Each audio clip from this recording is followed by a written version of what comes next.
Tomorrow's my birthday. I'm celebrating today because I gotta work tomorrow. When this comes out, it'll be yesterday, but whatever. Happy birthday. I'll get to work. Well, we started to trek north here. We're moving a few pots up the bay, see what's going on up here. What you got there, Jason? Sauce and egg and cheese for breakfast. What is it, 6:30? Well, here in Maryland, we got, I think, the greatest corn on earth. And this is Richardson's on the western side. I think it's Balmer County. I mean, just unbelievable stuff. Big, real nice, pretty long ears. What are you eating, Randall? Oh, it is. It's a muffin. I thought you were gonna eat some of them brownies. Josh is good. I'm older than 25, so it's just another day. Probably head up towards the Flemish Cap off George's Bank. See what we see here. Crabs have been hit and miss here the last 2 weeks now. It's been up and down, not a whole lot going on. Crabs are kind of in between. I got my coffee. Got my Black Panther cup. Josh is gonna drink my coffee. There you go. Spill it all over the floor. This right here is what we steam with our crabs. Look at that ear corn right there. White snow. Should start seeing the doublers and all here in the next week or two. Start doubling up and males chasing the females and see what we see. Hey, bait them up, hand them down when we're ready, and then you come down. The way you can tell corn is good is if you can eat it without cooking it. Oh man, it's so unbelievable sweet. Well, we had the buck moon. Of course, that means all the crabs are gonna shed this week. I mean, wait a minute here. So we've been talking about since the beginning some of the myths of crabbing. Usually when you steam it, is leave just that outer layer of husk on there. That allows it to cook good, protects it while it's steaming. Put some crab seasoning on there and let it cook. But you can see here, look at how far up the kernels come. This one's a little bit bigger, a little wider or whatever. But just a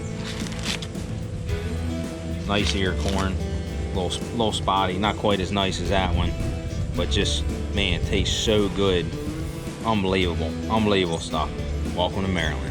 Call me crazy, but the moon has nothing to do with the peeler run. I don't have any crabs to steam right now, so I'm just boiling my corn. Or the shed, or anything. At least that's my opinion. Not saying I'm 100% right, whatever, but we catch peelers every single day from when they start shedding for us, the end of May, early June, all the way until October when they can't shed no more when the water gets too cold. Like getting the corn all buttered up. And this right here is what Old Bay is really for.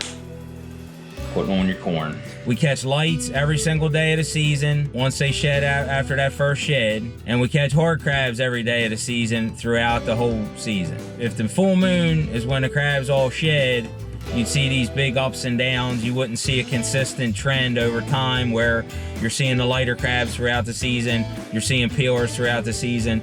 My son likes it on his cornflakes. Eat them. Where I'm at, we have a big shed at the beginning of the season.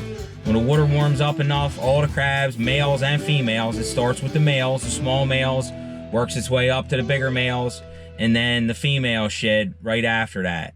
So we have a big run for about 2 weeks, end of May, very last week of May or so, early June.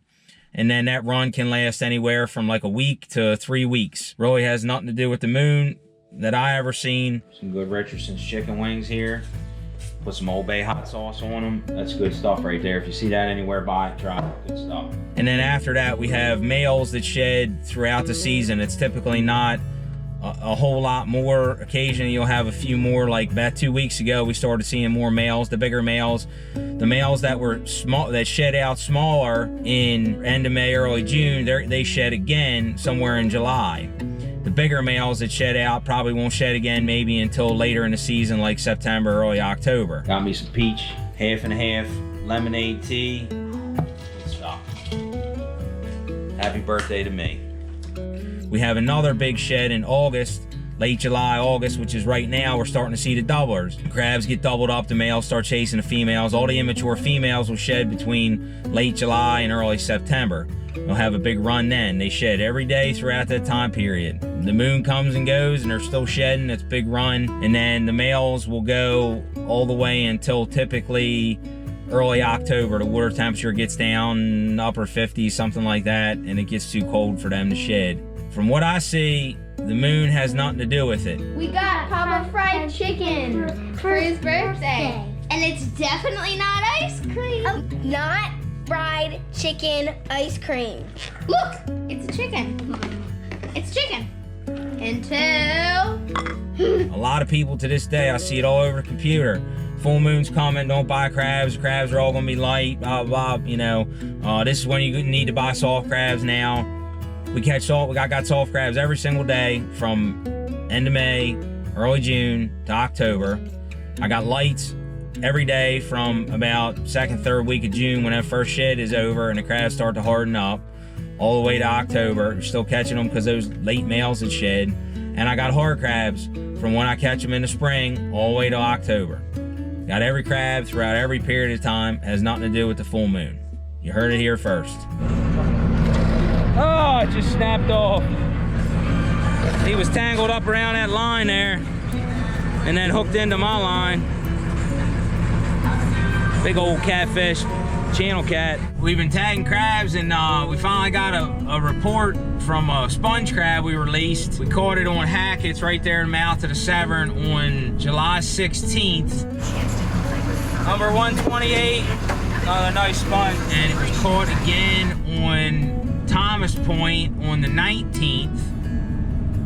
And then Plum Point down further south on the 23rd.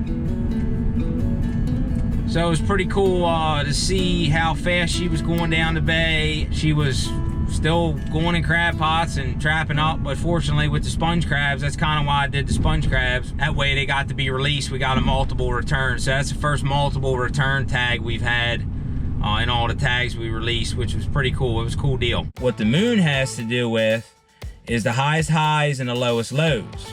So back in the old days when we had tons and tons of grass, and guys would go out in the grass beds and push roller nets to go scooping soft crabs, you had the lowest low tides, so you were able to see them and find them. During the rest of the year, you couldn't count much on the tides, I guess. This is all from what I understand, where the myth came from. Also, at night, you could use the moon to see them.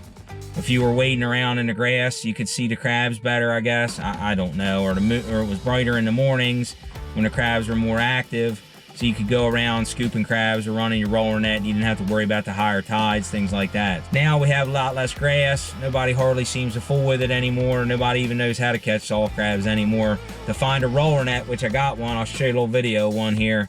Roller nets don't exist. If you're a tackle shop and you still sell roller nets, give us a bump. We'll give you a shout out. Guys can go find roller nets. If you got a piece of ground that's got some grass on it, some SAV, you can push them nets through that grass. You'll catch soft crabs, doublers, things like that. But the way it works is you take and push this along in the grass and you work that along like that,